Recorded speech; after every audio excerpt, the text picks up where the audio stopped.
Welcome again. This is Brother G coming to you again with another video message, another video teaching. Who are the Nephilims? Or the Nephilim?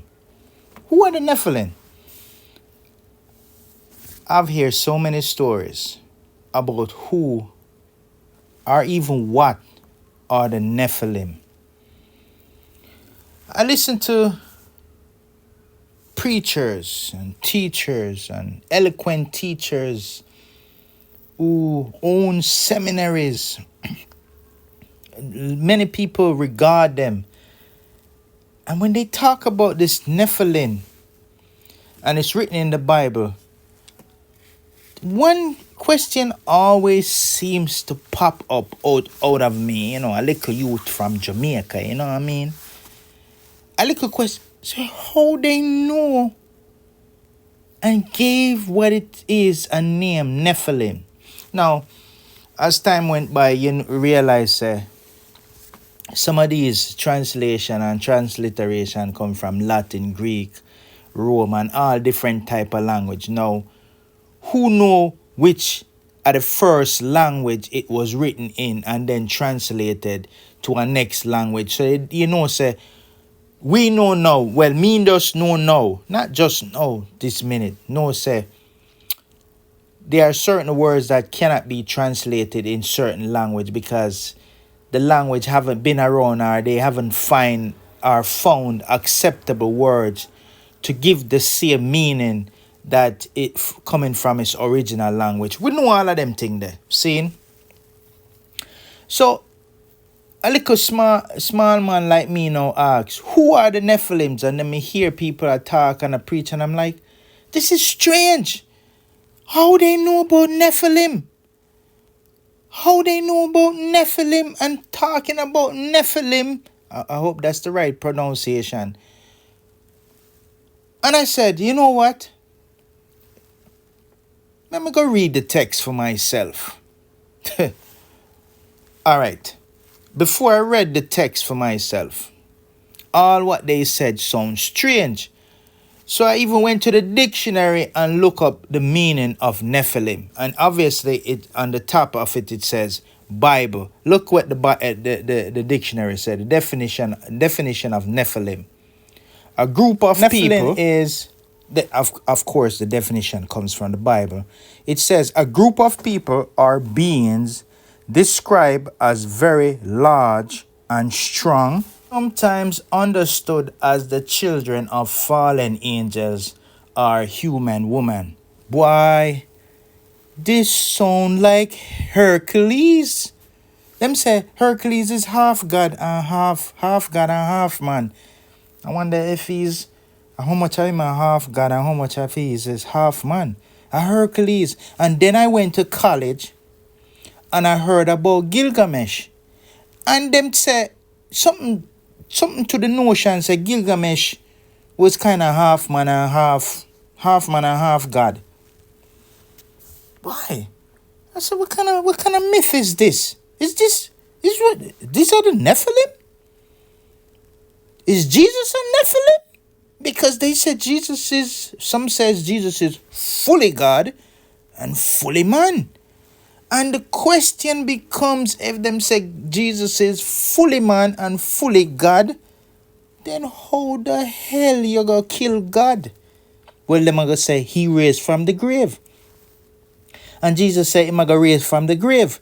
But then in other passages it says it's God who raised him from the dead. And then yes, there are other passages that say Jesus said he will raise from the dead. Is Jesus half God and half man? What kind of myth is this, Rasta? So I'm going to go to the text myself because everybody had talked about this Nephilim and fallen angel and them sleep with human woman and them have super baby or super... this is a myth. Is this Superman? Is it Superman? Well, Superman and mother never sleep. He came from outer space. So this couldn't be Superman. Is it Samson? No. Samson did have a father. But it sounds like Hercules, man. All right. This is what they said about the Nephilim. And of course, I have to ask questions. I have to ask questions because if this is a myth, then I want to throw it in the garbage. If Jesus is also a myth, I want to throw it in the garbage. But I understand that many use modern concepts. And I understand that. They use modern concepts. Even Greek, Roman, and Jewish fable and mythology to understand godly things. All right, make us say godly things. There's two concepts of God in the Bible, really. One is the creator, the one who don't really have a name. You have to just give him name like Jehovah Jireh, which mean provider. You're really calling God. If you say, he's my provider, that's the name of God. It's not necessarily God have a name like Jehovah or anything like that. Or he's my protector. You have to say God is a protector. Is not. You have to name God by adjectives or verb. You can't name God like you would name your child, or you will name a country, or you name a fish. You have to name God by an adjective or a verb, like something good. You understand? That's what I learned. I realized the name of God is a verb or an adjective, is something like doing, just like love. If you would say God is love, you would say, my God is love. The name of my God is love. So God's name is more of an adjective. But I understand, say, we use modern concepts, modern ideas to try to bring alive even the Bible, because it's now proliferated. It's everywhere. It's everywhere. And it's now even not only proliferated, it's venerated. It's lifted up, even turned into a mythology. And so a little man like me now come upon the scene and so confused about these things. Start to actually go back to the word where the man them I use and see if I the truth them I do. So let me read 9 before me read 10 that's on the screen. 9 said, but as it is written, eyes have not seen nor ear heard, neither have entered into the heart of man the things which God had prepared for them that love him. And then verse 10. But God had revealed them unto us by his Spirit. For the Spirit searcheth all things, yea, the deep things of God. 11.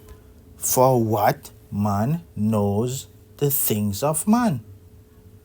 Okay, let's read that again. For what man knows the things of man, save the spirit of man which is in him? In other words, man can figure out the things of man because man have the same similar spirit. Even so, the things of God know it no man, but the Spirit of God. So he's making a great distinction here.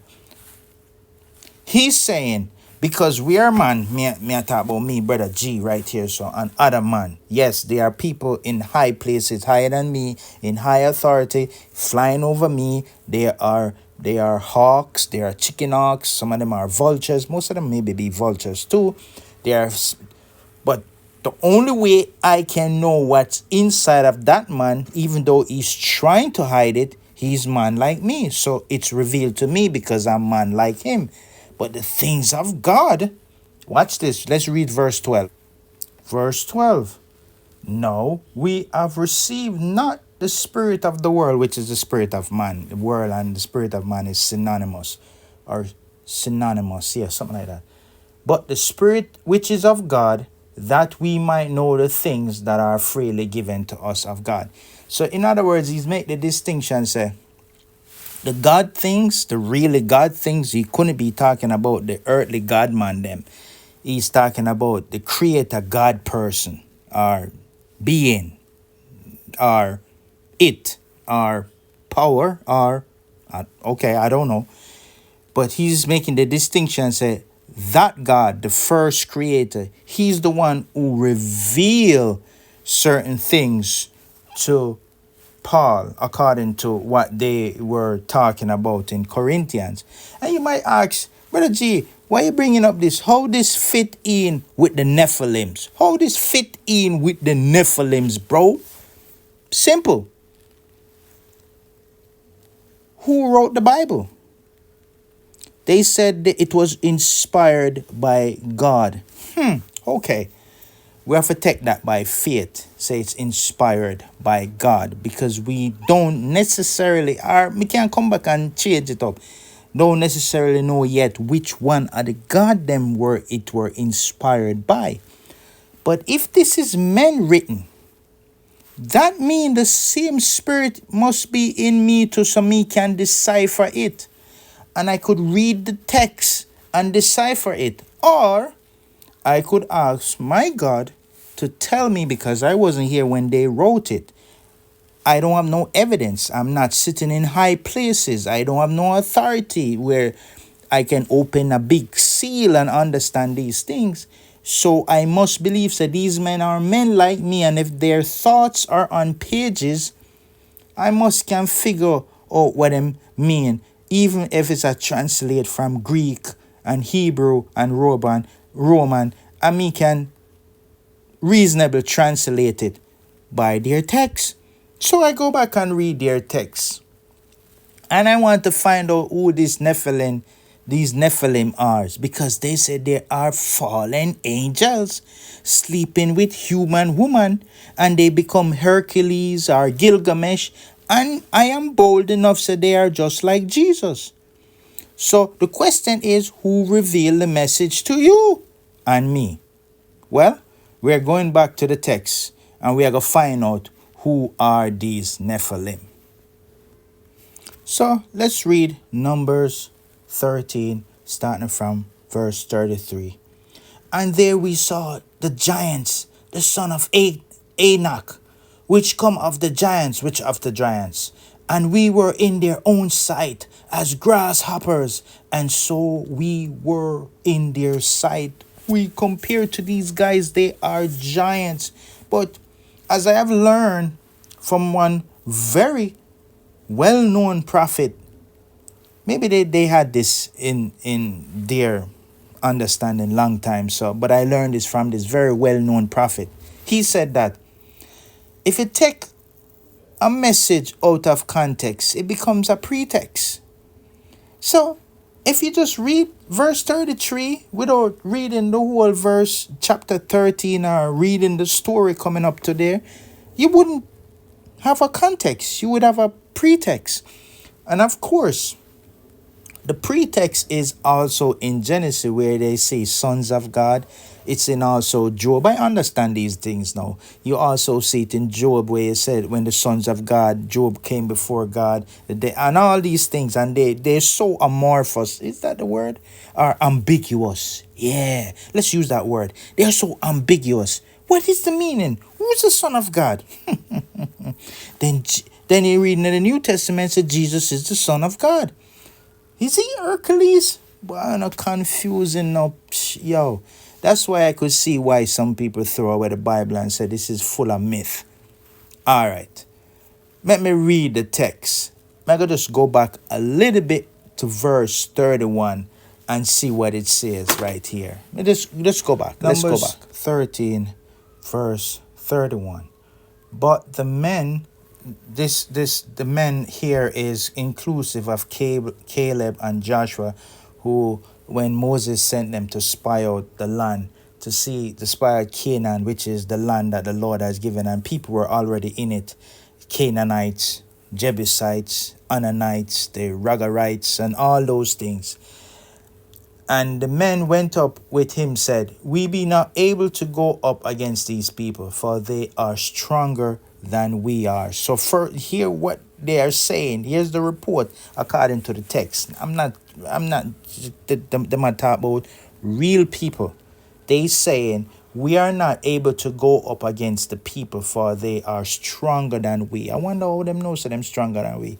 I have an idea why them think that they are stronger than they, and in what context they mean that they are stronger than they. Let's keep reading. Verse 32. And they, that mean the men that went with Joshua and Caleb, brought up an evil report of the land. Remember, say also them did find fat fruits and all kind of thing in the land too, So the land was flowing with milk and honey. Of course, that was a sign that the land was fruitful. Anyways, they brought up an evil report of the land which they had searched unto the children of Israel, saying, the land through which we had gone to search it is a land that is eaten up by the inhabitants thereof, and all the people that we saw in it are men of great stature. Ooh, this is this is a great task, because there is a mountain of belief that these are godlike men. These are fallen angels. These are like we are watching movies now. But before there were books, I would believe that they had TV back in the days too. Whether or not, it doesn't really matter to me. But this is on like movies, right? Angels sleeping with regular women, bringing forth offspring which are gods. That's the prevailing thought. That's the prevailing Goliath. That's the prevailing giants. How can I use a little pebble stone to kill this giant? Well, it's not me going to kill the giant, I'm only going to throw this stone. And whosoever hear it, if they open their heart and open their consciousness, they would realize what I'm saying is the truth. Now, basically, this is what they are talking about. These men obviously look stronger because you could see their military might. You could see their housing, their construction. You could see their clothing. You could see their weapons of war. You could see all these things. And obviously, according to the text, the Israelites were coming out of slavery. So now, based on that context, you realize that they look at these people and say, look at us. We are just farmers. We are nobody. And we are coming up against these guys. We can't overpower them. We can't control them. But you see, if you read it, what you say, sometimes me carnal too, But if you say, if you think that you're going to overpower these people through their carnality or like a simple man, you have get the message wrong. That's why you're looking for, it's the wrong battle you're fighting. It all makes sense to me. This is not telling them or telling you, my friends, if you ever listen to this video and listen to the end. It's never telling you, say you can fight them through physical warfare. If you go back and read in the Old Testament, it clearly tells us it's a spiritual warfare. Yes, some of people will get killed, yes. But that's not what he's talking about. He's talking about their lifestyle. He's talking about their lifestyle and their generation on the plagues that's within their lifestyle. They didn't have a crown of life. They didn't have everlasting life. Life that can keep generation, which is really the Spirit of God keeping the generation, because the Spirit of God is in the generation, and as the generation grow and as the generation continue on the earth, is really God in the generation and keep them. And so even if certain generation live for 200 years, how long will they live? They cannot outlive the people of God or the sons of God, because the Spirit of God liveth in them. So really and truly is God keeping them, and they are living longer. So he's not telling them to fight a physical war, but rather a spiritual war. That is why they come back with this wrong concept. I am a son of God, because the Spirit of my Father is also in me. The Spirit of my Father is in my Father. The Spirit of my Father is in my Son. We are sons of God, but we are flesh. And one day this flesh is going to die. Father, should I tell them anymore? So basically what they're talking about here, if you would believe, you're talking about kings and you're talking about princes. And the kings are looked upon as gods, small g God. the princes are looked upon as gods. Who are the Nephilim? Really, the Nephilim, according to the text, they were the son of Enoch. But Enoch obviously was a king of a section of Canaanite or wherever. I don't want to get into the detail. But simple, Enoch is a king and his sons are princesses, and those are what they call gods. And when you go to the Old Testament and you see sons of God, and you're comparing them and thinking that they are gods, it simply means that it's the spirit of God is in flesh, physical man, doing his bidding, doing his work. And it's of course men have a will to, and they can reject the spirit and do wickedly and even evil. So the Canaanites in this context were evil, but they were powerful men. And these are what they call the Nephilim. And if you want to make a distinction with sleeping with the women, you can't use it in this context because it becomes confusing.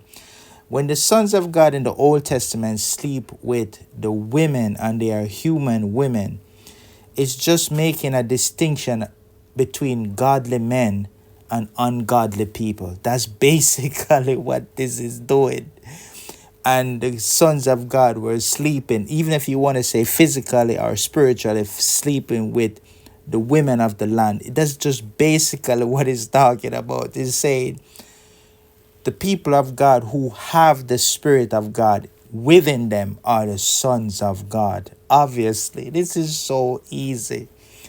So rather, when they look at these men like a pharaoh, they're seeing them as God. Moses was as a God to Aaron. This is right in the text. So the Nephilim weren't gods like making sun or whatever. They're more like Zeus, made up or some myth, or it's just kings and princes who have power and people see them as God. No wonder the Israelites followed the other nation, because they wanted gods or kings to lead them into battle or lead them, rather than having the spirit of the living God leading them. So then, who are the Nephilims? Well, the Nephilims could be seen as kings, great man, even great man of our time, like Warren Buffett, kings, just rich, wealthy oligarchy, people who are over the people. That's basically, and princesses and people, socialites. Those are the Nephilims. They are seen as God, even though people don't call them like that. That's what the Bible described them as. And even though modern time we don't call people gods, people treat them like that. As again, there is no such thing as idol. It's really people who are the idols. People are the vessel that people, I coined this term, really the ventriloquist behind the dummies. A matter of fact, we have learned through even watching movies that most of the movie stars are really dummy, except for sometimes they ad-lib. They are speaking words of writers, producers, and artists and everything like that. So a lot of times you meet artists, I haven't met them, but I've heard people say that, and some of them are deflated. They don't have no character or no personality, because they really were fed words. They are really the dummies in some sense, and the writers and those behind them are the ventriloquists. So really it's people who are the idol. Not to get too deep in this, even though the word Nephilim is not in the Bible really, I could see where this myth comes in, or this translation comes in. But basically, it's talking about prince and principalities, kings and rulers of darkness in high places that we don't know. So those are the Nephilim. Whether you want to believe or not, it's hard to stay conscious in such a world like this, in a mythical world like this. A lot of myth. And there's some realism. But it's hard to stay sober. A lot of people like to drink wine. And I think that's why a lot of preachers and teachers teach wine and drunk the people them. Peace out. Bumbuckley, man, it takes me long.